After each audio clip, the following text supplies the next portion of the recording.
Today I had the Juice heavy duty compressor delivered to me from Offroad 4x4. I'll try to put a link down in the description of Offroad 4x4. They delivered it to me probably in about a couple of weeks, which is not too bad considering we've got COVID-19 restrictions going on and things at the borders getting stopped. So basically all this video is going to be, I'm just going to open this. I haven't already opened this before. I noticed on YouTube that there was only one YouTuber that had really shown any information on this Juice Boss single air compressor. So I thought it's probably going to be useful to a lot of you out there that haven't really made up your mind which air compressor that you really want to purchase. There's a lot out in the market at the moment, lots and lots to choose from. A lot of them are very similar. If you've been looking at a lot of reviews on YouTube, that becomes obvious very quickly. A lot of them are very, very similar. It almost looks like it's literally just a different coat of paint and a brand put on there. So you might be wondering why I chose to go with the Juice heavy duty air compressor. Really for me, there wasn't anything between all these types of compressors with the statistics, with the data, like the litres per minute and the maximum PSI and the duty cycle. There's not really much in it. There is a little bit of difference in price, but not much either in price as well. The main thing that convinced me, and I have to thank, I think it's Tasmanian Offroad Reviews or Adventures that sort of brought this to light to me. The one thing that sort of sold it for me was that it has a 5-year warranty. The other compressors in this range don't really offer such a large warranty. And for me, who's sort of an off-roader, a new off-roader at that, I wanted something that has a warranty because I'm probably going to have this sitting in the truck or in the shed here for long periods of time, and I don't want to pull it out and then it doesn't work and then I've got to buy a brand new one. It would be good to rely on a warranty. Just looking at the just the stats on this particular machine, if you're curious. It's a 12 volt compressor. The maximum pressure is 150 psi. The amperage is 45 amps, that's the draw. The airflow is 160 litres per minute. And from all the other reviews online, where people have actually tested these and you can see them doing this, these seem to pump up 4 drive tyres, whether that's 31s or 33s or 35s. They pump them up really quickly and they do a pretty good job of it.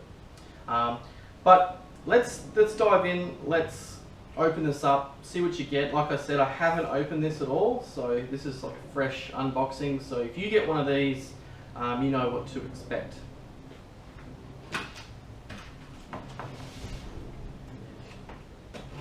So let me just cut the tape.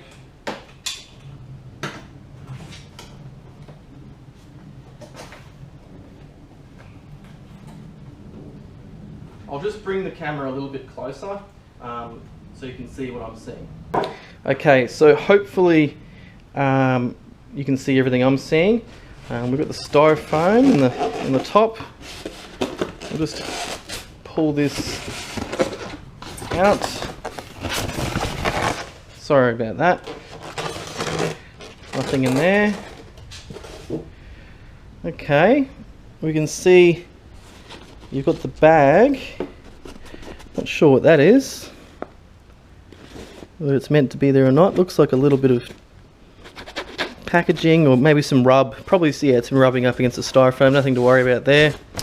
Juice compressors for life. Okay, so that might be alluding to their 5-year warranty, maybe something like that.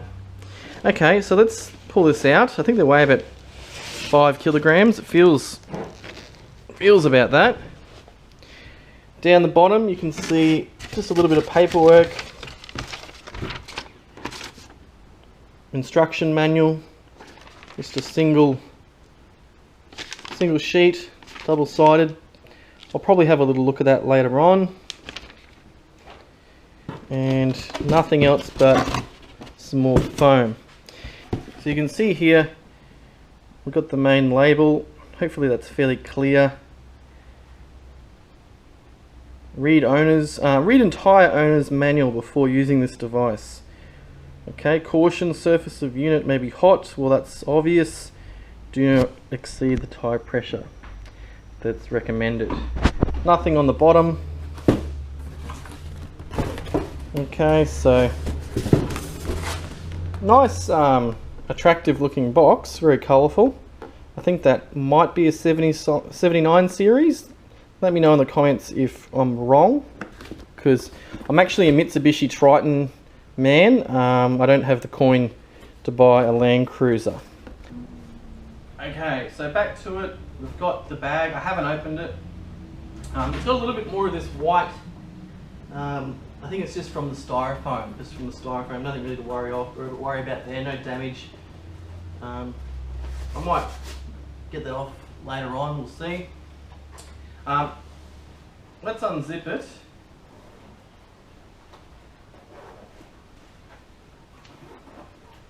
I'll say before I take the compressor out, this bag, I probably will replace this bag.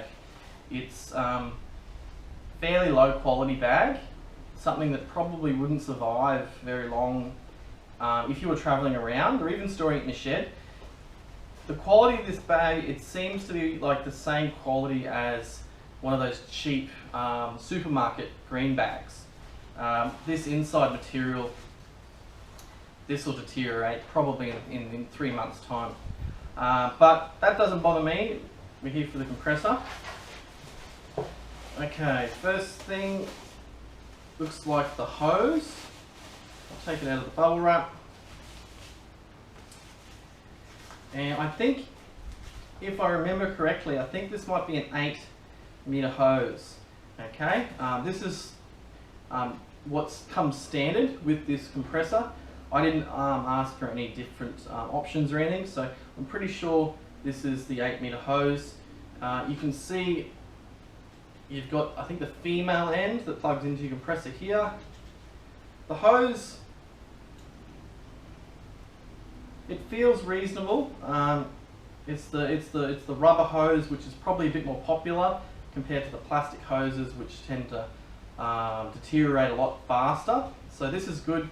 On this end, the only thing that I didn't really like about this when I was looking at the website was you have to screw this into the valve. It's not a quick clip-on hose, so you do have to screw it in, but that's not a big issue because I can probably buy an attachment to click in or screw into this so I can use the quick release. So what I'll do is I'll just I'll be very careful, cut this zip tie off, remove this. Over here, let's have a look, something's wrapped up, obviously requiring a little bit of protection in transit.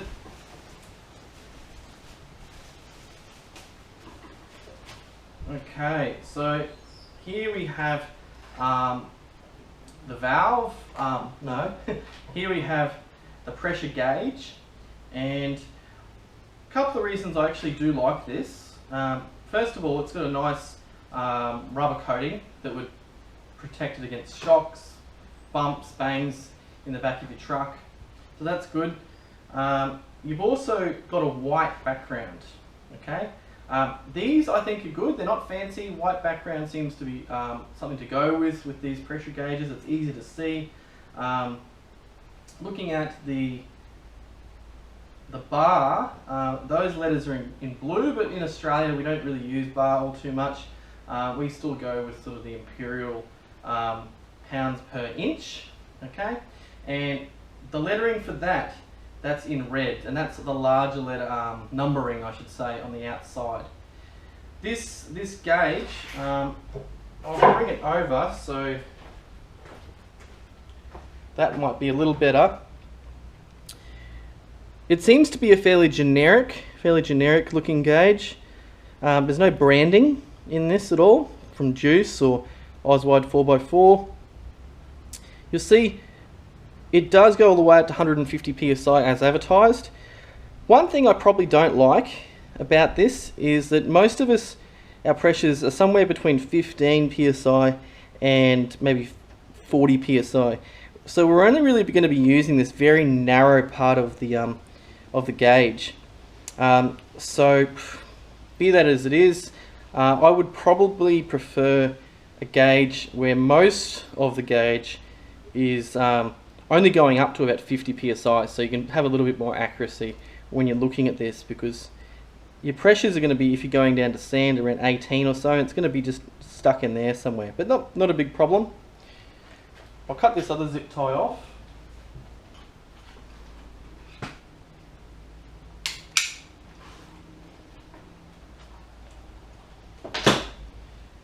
The hose, like I said, it's just one of these nice rubber hoses. It doesn't seem to be any memory in this hose, and I'll just pop around the back again.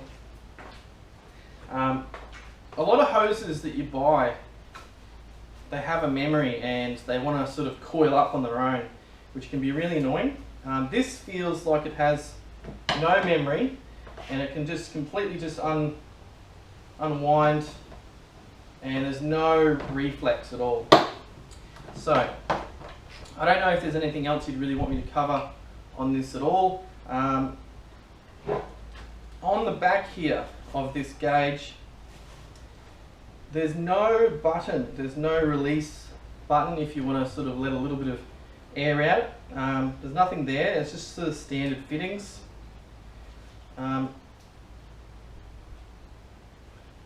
This here, I might be wrong, but this just seems purely just to make it easier to hold. Okay, I don't think this serves any other purpose other than that, just to make it easier to hold.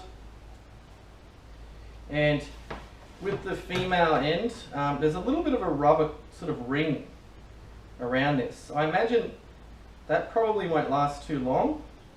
I don't think it would really matter if that came off, but that just seems like it's there, just mainly probably for transit. Alright, sorry about that guys, the battery on the camera ran out. While I was charging the battery back up, I rolled up the hose just like this to make it a bit neater. And one thing that's not really impressing me that much is that I had a lot of black stuff completely covering my hands from the hose. I don't know whether that's just a one-off, or I'll have to use the hose a little bit first, but it wasn't nice. It took me about 5 minutes using a mechanic soap to get all that black stuff off my hands. Just a little thing now, it's not a major. Let's get back to unboxing. We've got, as you can see here, these attachments that can fit to the hose. This is for inflating things like balls, air beds, and other things like that. So there's three little attachments there. Now let's get to the main thing, the compressor itself. Okay. Now just before I pull it apart, like I said, this is a pretty cheap kind of bag. I'm probably going to get a new bag pretty quickly actually, because I really can't see this bag lasting at all. But I just wanted to check there's nothing else that I've missed inside here. Okay, there is like a little pocket, like an attempt at a pocket there. Yeah, not really impressed too much with the bag, I've got to say. So I might think about something else. Let's open this out.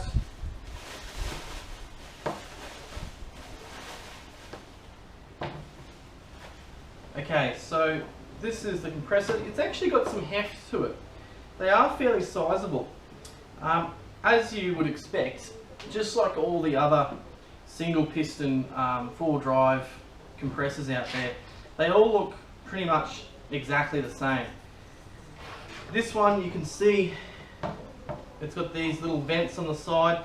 Probably not as many vents as some other brands like Ridge Rider from Super Cheap or the Thumper from 4-Wheel Drive Superstore. Not as many vents. I don't know whether that would mean that this would overheat quicker or not, but this does have a thermal cut-off switch. So if it does get too hot, it will just cut itself, cut the power, just to prevent any damage to the compressor. We've got a little sticker here on the plate, on the outside plate. Once again, just giving that information. I like the yellow, this sort of safety yellow. Very easy to spot in the dark. With the thumper, that's sort of like a dark blue colour. I imagine it would probably be a hazard if you're leaving it out in the dark. You could trip over it and not see it. The other ones on the market, like the XTM and the Ridge Rider, which seem to be the same, I might be wrong, but they've got the bright orange, which is another good one. But I think I like the yellow, I like the way it looks. Let's just have a look over here. This is like the male end of the airline. There's some sort of plastic or something in here. This looks like plumber's tape.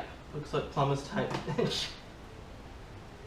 I'm not really sure how much is in there. I might have to pull that off later on, and just to double check that that's okay, because there shouldn't be really tape coming out of there. Let's just see, while I'm on here, how well this plugs in. Okay, little hose plugs in. Okay, just clicks on, good solid connection, it's not going anywhere. Okay, so that's what you'd hope. I think another thing as well that I might have overlooked when I was talking about the hose earlier, this rubber that's on the outside of it, I think I've worked out what it's for. This end would get pretty hot, I imagine, when you're using it. And if you're changing, if you're taking this off and putting it away and getting on the way on your track, and you went to take this off without the rubber there, that would probably get pretty hot and burn you. Okay, so that's probably something you want to keep there. Okay, so we've got the switch here. It's covered by this very soft plastic, I imagine, just to prevent any splashes of water getting in there. On, off. Over here, we've got a little button behind the switch, and it just says press to reset. Press to reset. So I'm thinking, I might be wrong, let me know in the comments, that if this does cut out because the temperature is too hot, you might have to press this button to reset it. If it did cut out, I would probably leave this for a little while to cool down first, but I imagine that button there is to just reset the switch. This bottom on this platform, it's made out of steel. It seems pretty sturdy, doesn't seem cheap. And you've got these little rubber feet, which are good, especially if you're putting this on a concrete floor. It's not going to rattle around while it's operating. Over here, looks like we've got with a brass fitting. Now, like I said, I'm pretty new to this, so don't be too ruthless in the comments. But I'm thinking this is like a release valve if the pressure gets too high. Let me know in the comments, but I think this is sort of release valve. There's a ring pull on this, but I can't pull it out or anything. So I imagine that would be only operating if there is pressure in the system.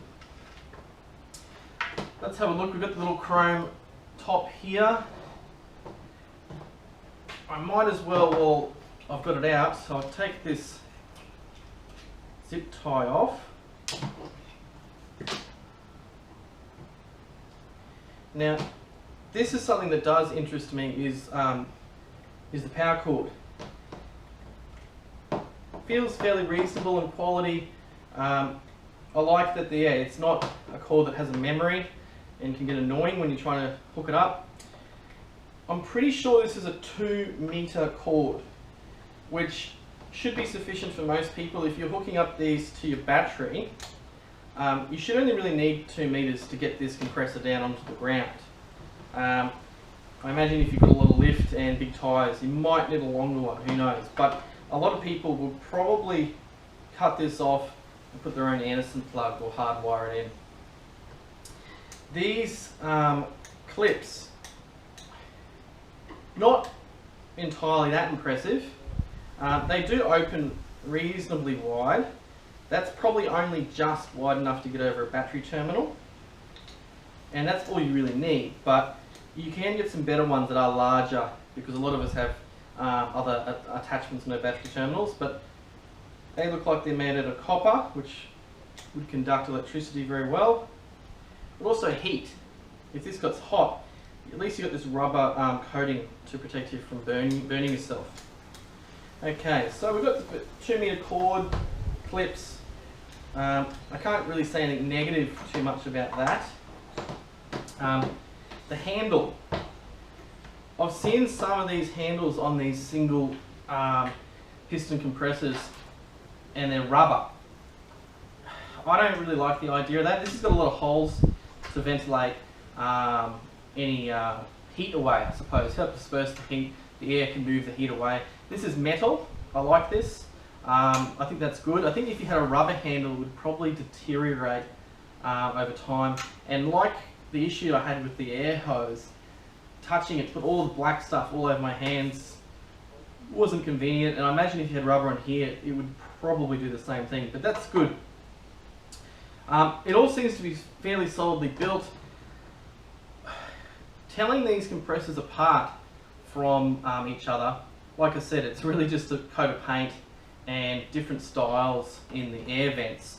I've also noticed that some of these compressors, this top part here with the cooling fins, some of them have a slightly different design on the cooling fins, and that may indicate like a next generation or a previous generation of this style of air compressor.